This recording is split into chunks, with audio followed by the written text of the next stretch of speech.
ضیاء کو سنیے کیونکہ ضیاء کو سننا وقت کا ضیاع نہیں ہے۔ عظیم مزاح نگار مشتاق یوسفی نے کہا تھا کہ اگر ضیاء مردہ سے مردہ ادیب کی تحریر بھی پڑھ لے تو وہ زندہ ہو جاتا ہے۔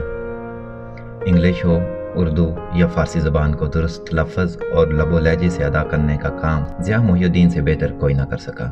وہ ایک وقت میں کامیاب actor, broadcaster, compere, director اور پروڈیوسر تھے۔ دستاویزی فلموں کو اپنی آواز دی تو محرم حرام کے دوران مرثیے بھی پڑھے۔ ضیاء محی الدین کا لب و لہجہ لفظوں کی آب حیات جیسی تاثیر رکھتا تھا۔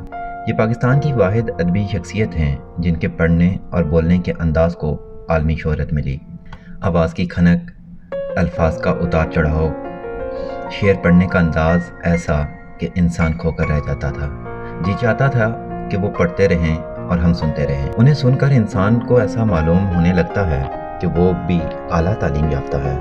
ضیاء صاحب نے ادب کو بڑے ہی ادب سے پیش کیا ہے، اس لیے جس نے ضیاء کو سنا وہ انہی کا ہو کر رہ گیا۔ بولنے کا فن تو ضیاء صاحب کو آتا ہی تھا، لیکن خاموش کہاں ہونا ہے اور کیسے ہونا ہے یہ بھی ان سے بہتر کوئی نہیں جانتا تھا۔ اکثر ان کی خاموشی الفاظ سے بھی زیادہ خوبصورت ہو جاتی تھی۔ خوش شکل، خوش لباس اور خوش ادا ضیاء الفاظ کو صرف پڑھتے نہیں بلکہ الفاظ کو دل میں اتار دیتے تھے۔ ضیاء محی الدین 20 جون 1931 کو لائے پور یعنی فیصل آباد میں پیدا ہوئے۔ زندگی کا کچھ عرصہ لاہور اور قصور میں گزارنے کے بعد کراچی منتقل ہو گئے۔ ان کا خاندان ہریانہ سے تعلق رکھتا ہے۔ والد تدریس کے شعبہ سے وابستہ تھے، جنہیں پاکستان کی پہلی فلم کے رائٹر اور مکالمہ نگار ہونے کا اعزاز حاصل تھا۔ ضیاء نے بچپن میں پہلا ڈرامہ اپنے والد کے زیر ہدایت دیوتا کے نام سے لکھا۔ ضیاء محی الدین نے 1949 میں جی سی کالج لاہور سے گریجویشن کیا۔ فنون لطیفہ سے لگاؤ انہیں سات سمندر پار لے گیا۔ انہوں نے انگلینڈ میں world academy of theatre art سے وابستگی اختیار کی، جہاں صداکاری اور اداکاری کا سلسلہ شروع کیا۔ 1956 میں پاکستان واپس لوٹے، لیکن جلد ہی اسکالرشپ پر ڈائریکشن پر عبور حاصل کرنے کے لیے دوبارہ انگلینڈ چلے گئے۔ 1960 میں عالمی شہرت یافتہ ادیب فاسٹر کے مشہور ناول رائل اکیڈمی برطانیہ میں اسٹیج پر پیش کیا گیا تو ضیاء کو بھی اس میں کام کرنے کا موقع ملا۔ ان کی شاندار پرفارمنس سے شائقین حیران رہ گئے۔ اس کے بعد ان کا شمار اسٹیج کے لیجنڈ فنکاروں میں ہونے لگا۔ ضیاء کو اس کے بعد ہالی ووڈ مووی میں اپنے اداکاری کی جوہر دکھانے کا موقع ملا۔ اس کے علاوہ انہوں نے 3 پاکستانی فلموں میں اور ایک بھارتی فلم اوم شانتی میں بھی کام کیا۔ پاکستانی فلم انڈسٹری کے ماحول سے وہ خوش نہیں تھے۔ یہ بھی حقیقت ہے کہ وہ لالی ووڈ میں کوئی بڑی کامیابی حاصل نہ کر سکے، لیکن ان کے لکھے ڈراموں نے بڑی دھوم مچائی۔ ان کی ٹی وی ڈراموں میں Danger Man, The Adventurer, Man in Suitcase, The Detective, Death of a Princess اور فیملی شامل ہے۔ پاکستان میں ون مین شو سمجھے جانے والے ضیاء محی الدین 70 کی دہائی میں سرکاری ٹی وی سے ضیاء محی الدین شو شروع کیا۔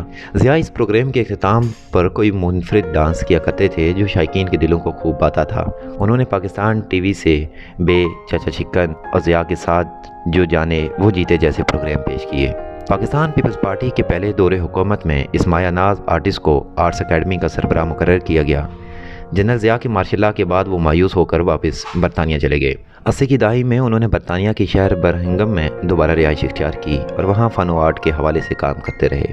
2004-05 میں جنرل پرویز مشرف نے ضیاء محی الدین کو کراچی میں national academy of performance art کی تشکیل کی دعوت دی اور سربراہ مقرر کیا۔ در حقیقت ضیاء محی الدین کی آواز ہی ان کی شناخت ہے۔ اپنی خوبصورت آواز اور الہامی لہجے کی وجہ سے انہوں نے وہ مقام حاصل کیا جو آج تک کسی کو نصیب نہیں ہوا۔ نثر ہو، شاعری یا ڈاکومنٹری، اولین ترجیح ضیاء محی الدین ہی ہوا کرتے تھے۔ وہ سرتاپا نہ صرف ایک تخلیقی فنکار تھے بلکہ انتہائی شائستہ اور مہذب انسان تھے۔ یہی وجہ ہے کہ دنیا بھر میں انہیں قابل احترام شخصیت سمجھا جاتا ہے۔ بے شک ان کی آواز پاکستانی تاریخ کی قیمتی ترین آوازوں میں سے ایک ہے۔ ہر لکھاری کا خواب تھا کہ ضیاء ان کے الفاظوں کو آواز دیں اور انہیں زندہ کر دیں۔ حکومت پاکستان نے اپنے اس لیجنڈ فنکار کو ہلال امتیاز، ستارہ امتیاز اور لائف ٹائم اچیومنٹ ایوارڈ سے نواز رکھا۔ ضیاء انگریزی، اردو، فارسی اور پنجابی زبان کے ماہر تھے۔ مرزا اسد اللہ خان غالب کے خطوط پڑھ کر شہرت کی بلندیوں کو چھو جانے والے فنکار ضیاء محی الدین آج اس عارضی دنیا سے کوچ کر گئے۔